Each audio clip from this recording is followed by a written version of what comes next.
Hey everybody, welcome back to the channel, and today we're going to be talking about Until Dawn. But before we get into that, remind you guys to please like, subscribe, hit the notification bell, follow me on my socials, Instagram, Twitter, do all that stuff. All those links will be in the description below. And without further ado, let's get into the video. So Until Dawn is actually based off a PlayStation game that came out many years ago, and it basically has no real plot. It's story-based, so you just pick and choose what and where your character goes in the movie, or in the game. And so the Sony studio decided to put that into a feature film with a plot, and the people are mixed, to say the least.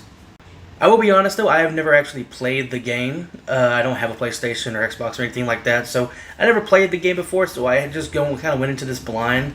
And from what I saw, people who do play the game, they were kind of giving off vibes like, oh, this is going to suck, this isn't accurate, this, that, and the other.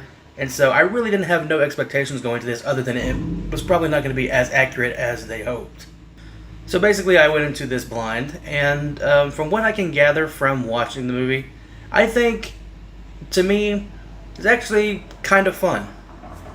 It's a movie that's not perfect by any means, but it's one of those films where it's like they took a concept and they tried to rework it into a feature film, and I think for what we got in that regards was okay.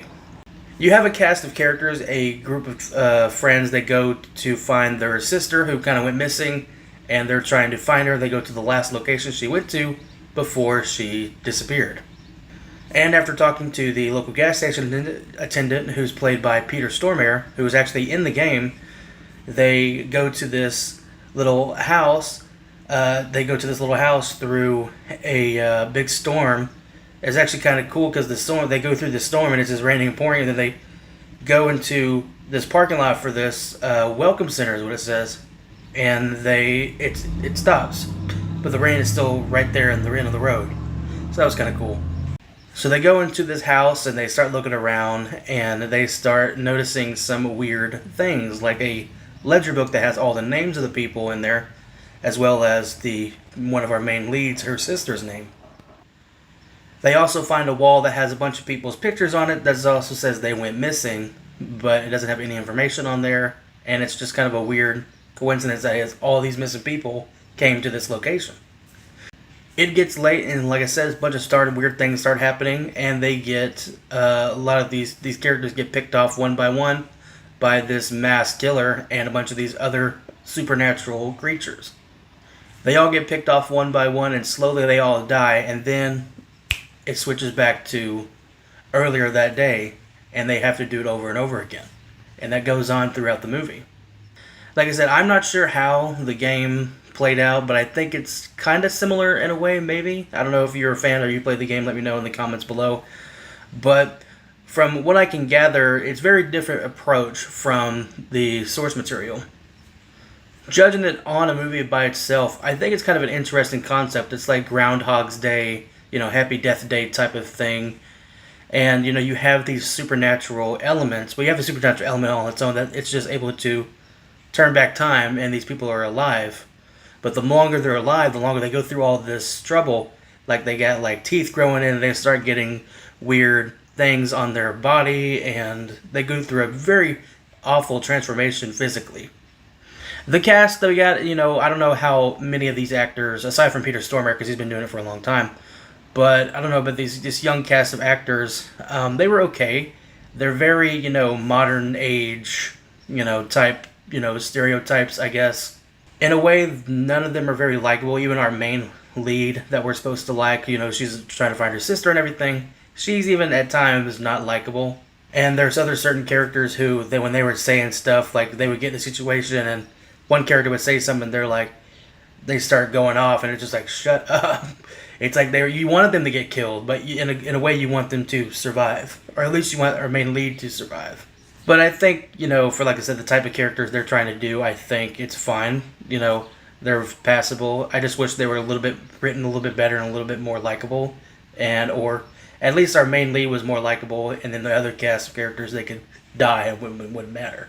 One thing I was really surprised by was the gore, the amount of gruesome stuff that they show in the movie. You see people getting stabbed and cut open, and you see people's intestines get eaten out, and people explode, literally explode. And it's very bizarre and weird, and it was like kind of surprising of how gruesome this movie was, and that was kind of cool. And it all looked practical, which I was very surprised by, or at least most of it looked practical. Like at least there was practical creature effects and everything. It's like we're going back. It's you did a. It'd be cool if this was, more accurate to the game, so people could be like, "Oh, they did it like somewhat practical," and all this stuff, and it was pretty big. It looked like a pretty big set. I'm not sure if they have done it. I'd have to look it up, but I wonder if this is owned by Universal, because I think if this would be anything like to see in real life, I think doing like one of those Halloween Horror Nights tours or the haunted houses or whatever, I think this would be a fun like maze to go through. The movie does get pretty suspenseful, but it's very, very kind of reliant on jump scares and stuff like that. And, I'm kind of a wuss, so there's some stuff. There's one scene in particular where the character's hiding out, and it's like a red blinking light, and every time the light flashes red, you see this character in the background moving. It blinks red, gets a little bit closer. It blinks red, and it's right next to her. And I figure these things have like a sense of smell, but this particular one apparently can't smell her when she's like this close away from her, so I don't know what the abilities of these creatures are. So they make it out, and their characters, they succeed. They get out of this, this time loop scenario, and they go off into the sunset.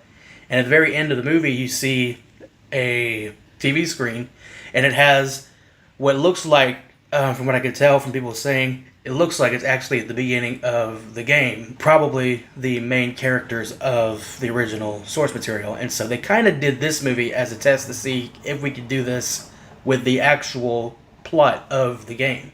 And in a way, I'm fine with that. So now that we have kind of tested the waters a little bit and we did something different, we did our own thing, now we can go back and really do it right and make it more accurate.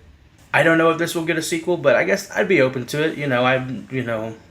I don't, like I said, I don't play the games, probably don't plan on it, but as somebody, as an outsider looking into the franchise, I had fun with this movie. It's not high art, it's not the best video game movie ever, but it's a fun watch for me.